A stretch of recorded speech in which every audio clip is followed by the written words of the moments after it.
Hello friends, எல்லோருக்கும் வணக்கம். Welcome to investor channel. Actually markets பார்த்துருப்பீங்க. மார்க்கெட் ஒரு நெகட்டிவ் ரியாக்ஷனில் தான் க்ளோஸ் ஆயிருக்கு. நிஃப்டி 50 86 பாயிண்ட்ஸ் நெகட்டிவ், 24,032 பாயிண்ட்ஸில் க்ளோஸ் ஆயிருக்கு. சென்செக்ஸ் 77,017 பாயிண்ட்ஸில் க்ளோஸ் ஆயிருக்கு, 251 points negative. Bank Nifty 331 points negative, 54,547 பாயிண்ட்ஸில் க்ளோஸ் ஆயிருக்கு. நிஃப்டி ஐடி 31 பாயிண்ட்ஸ் பாசிட்டிவ், 29,107 பாயிண்ட்ஸில் க்ளோஸ் ஆயிருக்கு. நிஃப்டி ஆட்டோ 164 பாயிண்ட்ஸ் பாசிட்டிவ், 26,192 பாயிண்ட்ஸில் க்ளோஸ் ஆயிருக்கு. எஃப்ஐஎஸ்டிஎஸ் டேட்டா, எஃப்ஐஎஸ் பார்த்தீங்கன்னா 3,621 கோடிக்கு நெட் செல்லர்ஸாக இருந்திருக்காங்க. டிஎஸ் பார்க்கும்போது 2,602 கோடிக்கு நெட் பயர்ஸாக இருந்திருக்காங்க. ஸோ இது வந்து லாஸ்ட் மார்க்கெட் அப்டேட்ஸ். மார்க்கெட் ஒரு நிஃப்டி 50 சென்செக்ஸ் நிஃப்டி பேங்க் நெகட்டிவ்ல க்ளோஸ் ஆயிருக்கு. ஐடி அண்ட் ஆட்டோ பார்த்தீங்கன்னா ஒரு ஃப்ளாட் பாசிட்டிவ் ட்ரெண்டில் க்ளோஸ் ஆயிருக்கு. நெக்ஸ்ட் வேதாந்தாவோட டிமர்ஜர். ஆக்சுவலி 4 நியூ ஸ்டாக் வந்து எப்போ பிஎஸ்சி அண்ட் என்எஸ்சியில் லிஸ்ட் ஆகும் அப்படின்னு சொல்லி நிறைய பேர் கேட்டுருக்கீங்க. அது வந்து மிட் ஜூனில் வந்து லிஸ்ட் ஆகும் அப்படின்னு சொல்லி அப்டேட் கொடுத்துருக்காங்க. மிட் ஜூனில் வந்து பார்த்தீங்கன்னா அது வந்து லிஸ்ட் ஆகும் அப்படின்னு சொல்லி ஒரு அப்டேட் கொடுத்துருக்காங்க. Vedanta aluminium metal, Talwandi Sabo power, Vedanta power, Vedanta oil and gas, Vedanta iron and steel, இப்படி 5 கம்பெனி. இதில் ஒரு கம்பெனி வந்து மெயின் கம்பெனியாக இருக்கும். அதுக்கு கீழே உங்களுக்கு 4 ஷேர் வந்து பார்த்தீங்கன்னா கிடைக்கும். இதில் வந்து வேதாந்தா அயன் அண்ட் ஸ்டீல் வந்து பேரண்ட் கம்பெனின்னு நினைக்கிறேன். மிச்சம் அந்த 4 கம்பெனி வந்து உங்களுக்கு கிரெடிட் ஆக சான்ஸ் இருக்குது. மிட் ஜூனில் வந்து கிடைக்கும் அப்படின்னு சொல்லி அப்டேட் கொடுத்துருக்காங்க. இது வேதாந்தாவை பொறுத்த வரைக்கும் அப்டேட்டு. ஹெச்டிஎஃப்சி பேங்க் புது சேர்மன் வந்து ஜூனில் அப்பாயிண்ட் பண்ணுவாங்க அப்படின்னு சொல்லி அப்டேட் கொடுத்துருக்காங்க. ஸோ இது வந்து ஹெச்டிஎஃப்சி பேங்க் கொடுத்த அப்டேட்டு. அண்ட் அந்த ஆண்டனு சக்கரவர்த்தி வெளியே போனதில் சில இஷ்யூஸ் ஆச்சு. இப்போ அவங்க அந்த இந்த ஸ்டேட்மெண்ட்டை கொடுத்துருக்காங்க. ரிலையன்ஸ் இண்டஸ்ட்ரீஸ் கிட்டத்தட்ட 6,60,000 பேரல்ஸ் பர் டே ரிஃபைனரியை வந்து பார்த்தீங்கன்னா மெயின்டெனன்ஸ்க்கு வேண்டி க்ரூட் யூனிட்டை வந்து ஷட் டவுன் பண்ணுறதட்ட அப்டேட் கொடுத்துருக்காங்க. இது வந்து ரிலையன்ஸ் இண்டஸ்ட்ரீஸை பொறுத்த வரைக்கும் அப்டேட்டு. 3 to 4 வீக்ஸுக்கு வந்து பார்த்தீங்கன்னா அதை ஷட் டவுன் பண்ணுறாங்க. ஆக்சுவலி பர் டேக்கு 6,60,000 பேரல்ஸ் வந்து அதில் மேனுஃபேக்சர் பண்ணுறாங்க. ஸோ இப்போ மெயின்டெனன்ஸுக்கு வேண்டி க்ளோஸ் பண்ணுறாங்க. நெக்ஸ்ட் இந்த பவர் ஃபினான்ஸ் கார்பரேஷனும் ஆரிஸ் லிமிடெடும் மெர்ஜ் பண்ண போகிறாங்க அப்படின்னு சொல்லி அப்டேட் இருந்துச்சு. அந்த அப்டேட் வந்து கொடுத்துருந்தாங்க. ஸோ இப்போ pending approval department of investment and public asset management அவங்கள்ட்ட அப்ரூவலுக்கு பெண்டிங் இருக்குது. ஸோ April 1, 2027 அது வந்து கம்ப்ளீட் ஆகும் அப்படின்னு சொல்லி அப்டேட் கொடுத்துருக்காங்க. இது வந்து பவர் ஃபினான்ஸ் கார்பரேஷன் ஆர்இசி லிமிடெடை பொறுத்த வரைக்கும் அப்டேட்டு. நெக்ஸ்ட் ஹீரோ மோட்டார் காப்போட Q4 ரிசல்ட்ஸ். நெட் ப்ராஃபிட் 30% வளர்ந்துருக்கு, 1,401 கோடியாக இருக்குது. இது போக ₹775 பர் ஷேர் வந்து டிவிடன் அனௌன்ஸ்மெண்ட் பண்ணியிருக்கிறாங்க Hero MotoCorp. Revenue from operation 29% வளர்ந்துருக்கு, 12,797 கோடியாக இருக்குது. எபிட்டா 1,856 கோடியாக இருக்குது, 31% வளர்ந்துருக்கு. இது போக அவங்களோட 2 வீலர் வால்யூம்ஸ் 24% வளர்ந்துருக்கு, 17.14 lakh units. Full year revenue from operation 46,830 கோடியாக இருக்குது. ப்ராஃபிட் ஆஃப்டர் டேக்ஸ் 5,268 கோடியாக இருக்குது. ப்ராஃபிட் மார்ஜின் 14.7% இருக்குது, 30 பேசிஸ் பாயிண்ட் எக்ஸ்பேண்ட் ஆயிருக்கு அப்படின்னு சொல்லி அப்டேட் கொடுத்துருக்காங்க. அது மட்டும் இல்லாமல் அசசரிஸ் அண்ட் மெர்கண்டைசிங் அந்த பிஸ்னஸில் 6,147 கோடி ரெவன்யூ வந்திருக்கு. ஆல்ரெடி அவங்க ₹110 பர் ஷேர் டிவிடன் அனௌன்ஸ்மெண்ட் பண்ணியிருந்தாங்க.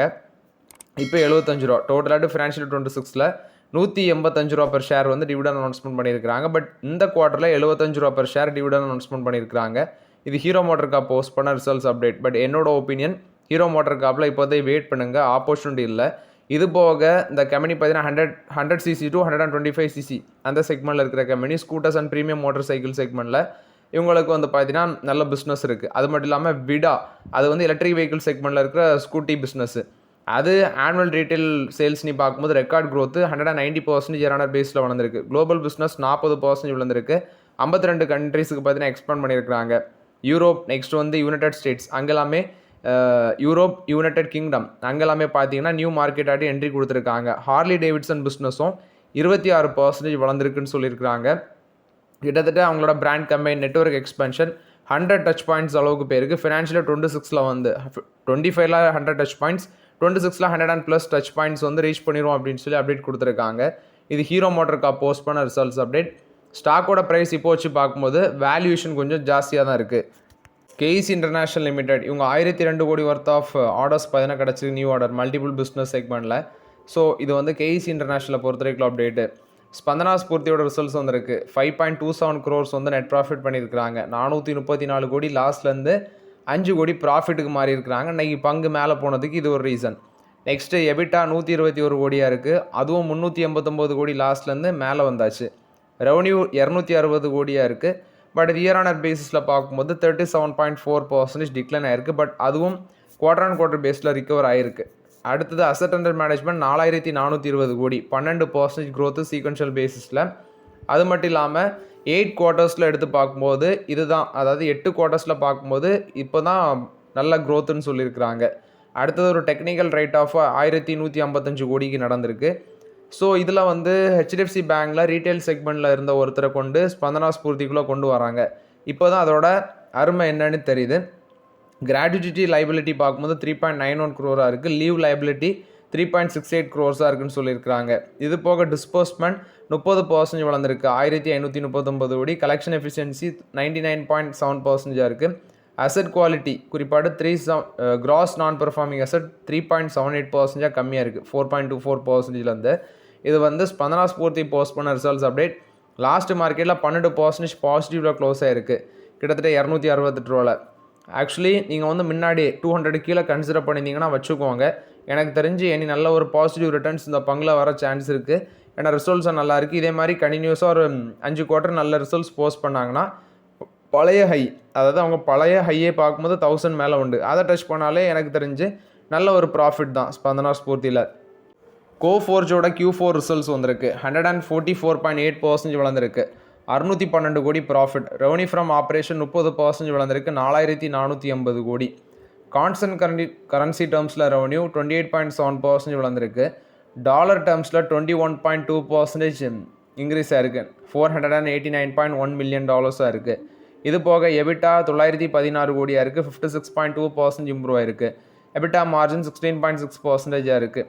எபிட் ஃபிகர்னி பார்க்கும்போது 736 கோடி. ஸோ ஓவராலாட்டு பார்க்கும்போது இது கோஃபோர்ஜ் போஸ்ட் பண்ண ரிசல்ட்ஸ் அப்டேட். டெலிவரி, அதாவது அவங்க போஸ்ட் பண்ண டெலிவரி க்ரோத் பார்க்கும்போது 29.2%.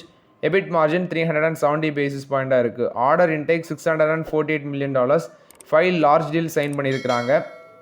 ஆர்டர் புக் நெக்ஸ்ட் 12 monthஸில் 16.4% அந்த ரேஞ்சில் வளர்ந்துருக்கு, $1.75 பில்லியன் இருக்குது. Head count end of the குவார்ட்டரில் பார்க்கும்போது 35,777 வந்து அவங்க வந்து பார்த்தீங்கன்னா அவங்களோட ஹெட் கவுண்ட் இருக்குது. கிட்டத்தட்ட 436 எம்ப்ளாயிஸ் வந்து சீக்வென்ஷியல் பேஸில் ஆட் பண்ணியிருக்கிறாங்க. ஆட்ரிஷன் பார்க்கும்போது 10.8%, அது லோ தான். கிட்டத்தட்ட 12 month பேசிஸில் அது லோவில் தான் இருக்குது அப்படின்னு சொல்லி அப்டேட் கொடுத்துருக்காங்க. இது வந்து கோஃபோர்ஜ் போஸ்ட் பண்ண ரிசல்ட்ஸ் அப்டேட்டு. இது வந்து ஒரு mid cap IT sector company, ஆனால் வேல்யூஷன் வந்து ஜாஸ்தியாக இருக்குது. ஹெச்டிஎஃப்சி பேங்கோட எம்டி அண்ட் சிஓ இருந்த சசிதர் ஜெகதீஷன், இவருக்கு மேலே லீலாவதி ட்ரஸ்ட்டோட அந்த பிரைபரி கேஸ் இருந்துச்சு. ஸோ அவங்க பாம்பே ஹைகோர்ட் பார்த்தீங்கன்னா அந்த கேஸை வந்து ஸ்குவாஷ் பண்ணிட்டாங்க. இவருக்கு எகென்ஸ்டாட்டு ஹெச்டிஎஃப்சி பேங்கோட சிஓ இருந்த சசிதர் ஜெகதீஷன், அவருக்கு எகென்ஸ்டாட்டு லீலாவதி ட்ரஸ்ட் பிரைபரி கேஸ் ஒன்று ஃபைல் பண்ணுறாங்க. அந்த லீலாவதி கிருத்திலால் மெஹத்தா மெடிக்கல் ட்ரஸ்ட், அது சம்மந்தமான ஒரு கம்ப்ளைண்ட்டு. கிட்டத்தட்ட 65 கோடி ஒர்த் ஆஃப் ரீக்ளைம் டியூ, அதை வந்து பாம்பே ஹைகோர்ட் பார்த்தீங்கன்னா ஸ்குவாஷ் பண்ணியிருக்கிறாங்க. இது ஹெச்டிஎஃப்சி பேங்கோட எம்டி அண்ட் சிஓக்கு ஒரு பாசிட்டிவ் அப்டேட்டாக இருக்குது. என்எஸ்சியோட Q4 ரிசல்ட்ஸ் வந்திருக்கு. ப்ராஃபிட் ஆஃப்டர் டேக்ஸ் 8% வளர்ந்துருக்கு, 2871 கோடி. ரெவன்யூ ஃப்ரம் ஆப்ரேஷன் 32% வளர்ந்துருக்கு, 4968 கோடி. 35 ரூபா பெர் ஷேர் டிவிடன் அனௌன்ஸ்மெண்ட் பண்ணியிருக்கிறாங்க. ப்ராஃபிட் ஆஃப்டர் டேக்ஸ் சீக்வென்ஷியல் பேஸில் 19% வளர்ந்துருக்கு, 2409 கோடி. ரெவன்யூ ஃப்ரம் ஆப்ரேஷன் 27% வளர்ந்துருக்கு, 3925 கோடியாக இருக்குது. இது போக எபிட்டா 3633 கோடியாக இருக்குது. இது குவார்டர் ஆன் குவார்டர் பேஸில் 27%, இயர் ஆன் இயர் பேஸில் 30% வளர்ந்துருக்கு. செக்மெண்ட் ரெவன்யூன்னு பார்க்கும்போது என்எஸ்சி 4077 கோடி ஏர்ன் பண்ணியிருக்கிறாங்க, 34% குவார்டர் ஆன் குவார்டர் பேஸஸ்லையும். இயர் ஆன் இயர் பேஸில் 39% வளர்ந்துருக்கு. Data connectivity charges, data feed and terminal service, இது மூலமாட்டி 269 கோடி ஏர்ன் பண்ணியிருக்கிறாங்க. ஃபார்மர் கேஸ் ரெவன்யூ வந்து 8% விழுந்திருக்கு. அது மட்டும் இல்லாமல் இன்வெஸ்டர்ஸ் அக்கௌண்ட்னு பார்க்கும்போது 25.7 crore இன்வெஸ்டர்ஸ் அக்கௌண்ட் வந்து ரெஜிஸ்டர் ஆயிருக்குன்னு சொல்லியிருக்கிறாங்க. கேபிட்டல் ரைஸ் பண்ணது 20.3 lakh, அதாவது கேபிட்டல் ரைஸ் த்ரூ என்எஸ்சின்னு பார்க்கும்போது ஃபினான்ஷியல் 26ல், அதாவது என்எஸ்சி மூலமாட்டு கேபிட்டல் ரைஸ் பண்ணது 20.3 lakh crore இருக்குது. இந்த ஃபினான்ஷியல் இயரில் 219 ஐபிஓ லிஸ்டிங்ஸ் நடந்திருக்கு, main board and SME listings. So இது வந்து என்எஸ்சி போஸ்ட் பண்ண results update. After that Raymond ரியாலிட்டியோட Q4 ரிசல்ட்ஸ் வந்திருக்கு. ப்ராஃபிட் 161 கோடி, நல்ல க்ரோத்து. ரெவன்யூ ஃப்ரம் ஆப்ரேஷன் 52% வளர்ந்துருக்கு, 1156 கோடி. எபிட்டா 234 கோடியாக இருக்குது. மார்ஜின் 12.1%லேருந்து 20.3% வளர்ந்துருக்கு. 2 ரூபா டிவிடன் அனௌன்ஸ்மெண்ட் பண்ணியிருக்கிறாங்க. ஜூலை 14 இது வந்து பேமெண்ட் ஆகும் அப்படின்னு சொல்லி அப்டேட் கொடுத்துருக்காங்க. ஸோ இது வந்து ரேமண்ட் ரியாலிட்டி போஸ்ட் பண்ண ரிசல்ட்ஸ் அப்டேட்டு. எல்என்டியோட Q4 ரிசல்ட்ஸ் ப்ராஃபிட் 3% விழுந்திருக்கு, 5326 கோடி. மேபி இந்த மிடில் ஈஸ்ட் கிரைசிஸாக இருக்கும்னு நினைக்கிறேன் எனக்கு தெரிஞ்சு. ரெவன்யூ ஃப்ரம் ஆப்ரேஷன் 82,762 கோடியாக இருக்குது, 11% வளர்ந்துருக்கு. 38 ரூபா பெர் ஷேர் டிவிடன் அனௌன்ஸ்மெண்ட் பண்ணியிருக்கிறாங்க. ரெக்கார்ட் டேட் பார்த்தீங்கன்னா May 22. இன்டர்நேஷனல் ரெவன்யூ 43,747 கோடியாக இருக்குது, 53% of total quarterly revenue. EBITDA வந்து 5% வளர்ந்துருக்கு, 8,610 கோடி. கன்சாலிடேட்டட் ஆர்டர் இன்ஃப்ளோ 89,777 கோடியாக இருக்குது. இன்டர்நேஷ்னல் ஆர்டர்ஸ் 59,994 கோடியாக இருக்குது, 67% of total quarterly inflow. Order book March 2026 கணக்குப்படி பார்க்கும்போது 7,40,327 கோடியாக இருக்குது. Overseas project 52% of the total order book. இதில் இன்ஃப்ராஸ்ட்ரக்சர் ப்ராஜெக்ட் செக்மெண்ட் மட்டுமே 43,477 கோடி ஒர்த் ஆஃப் ஆர்டர்ஸ், 26% வளர்ந்துருக்கு. IT and technology service business quarterly revenue 13% வளர்ந்துருக்கு, 14,078 கோடி. இதில் இன்கம் வந்தது 4,669 கோடி. ஹைடெக் மேனுஃபேக்சரிங் செக்மெண்ட்டில் வந்த ரெவன்யூ 4,861 கோடி, 45% வளர்ந்துருக்கு. ஸோ இது வந்து எல்என்டி போஸ்ட் பண்ண results update. Next Jammu and Kashmir பேங்கோட ரிசல்ட்ஸ் 36% ப்ராஃபிட் இன்க்ரீஸ் ஆகிருக்கு, 798 கோடி. நெட் இன்ட்ரெஸ்ட் இன்கம் ஃப்ளாட்டாக இம்ப்ரூவ் ஆகிருக்கு, ஒரு 0.5% வளர்ந்துருக்கு, 1,487 கோடி. கிராஸ் நான் பெர்ஃபார்மிங் அசட் 3% வந்து 2.50% போயிருக்கு. நெட் என்பிஏ 0.68 0.64 போயிருக்கு. கேபிட்டல் அடிகேஷன் ரேஷியோ 16.55% போயிருக்குது. அது மட்டும் இல்லாமல் ஆனுவல் ப்ராஃபிட் 2,363 கோடியாக இருக்குது. நெட் இன்ட்ரெஸ்ட் இன்கம் 5,875 கோடியாக இருக்குன்னு சொல்லியிருக்கிறாங்க. நெட் இன்ட்ரெஸ்ட் மார்ஜின் 3.60% இருக்குது. Total business 13.61% growth, deposit 11.30% growth, net advances 18% growth, CASA deposit 8.07% growth, CASA ratio 45.65% அந்த ரேஞ்சில் இருக்குது. ஸோ இது வந்து Jammu and Kashmir bank post பண்ண results update. Next Poonawalla Fincorp limited 255 crore profit பண்ணியிருக்கிறாங்க, 309% வளர்ந்துருக்கு. நெட் இன்ட்ரெஸ்ட் இன்கம் 72% வளர்ந்துருக்கு, 1,050 கோடி. ரெவன்யூ ஃப்ரம் ஆப்ரேஷன் 2,115 கோடியாக இருக்குது. டோட்டல் எக்ஸ்பென்சஸ் 1,779 கோடியாக இருக்குது, இதுவும் க்ரோத் காமிச்சிருக்கு. இது போக அசட் அண்டர் மேனேஜ்மெண்ட் பார்க்கும்போது 60,348 கோடி. அசட் குவாலிட்டி 1.44% குறைஞ்சிருக்கு. நெட் என்பிஏ 0.80% 0.74% கம்மியாக இருக்குது. கிரெடிட் காஸ்டின் அந்த ஆவரேஜ் அசட் அண்டர் மேனேஜ்மெண்ட் 2.51% இருக்குன்னு சொல்லியிருக்கிறாங்க. இது வந்து பூனாவாலா ஃபின்கார்ப் லிமிடெட் போஸ்ட் பண்ண results update. So okay friends, actually இந்த வீடியோவில் சில இம்பார்ட்டன்ட் அப்டேட்ஸ் எல்லாம் டிஸ்கஸ் பண்ணோம். அந்த வீடியோ உங்களுக்கு பயனில் தான் இருந்துச்சுன்னா லைக் பண்ணுங்கள், சப்ஸ்கிரைப் பண்ணுங்கள், கமெண்ட் பண்ணுங்கள். Okay friends, thank you.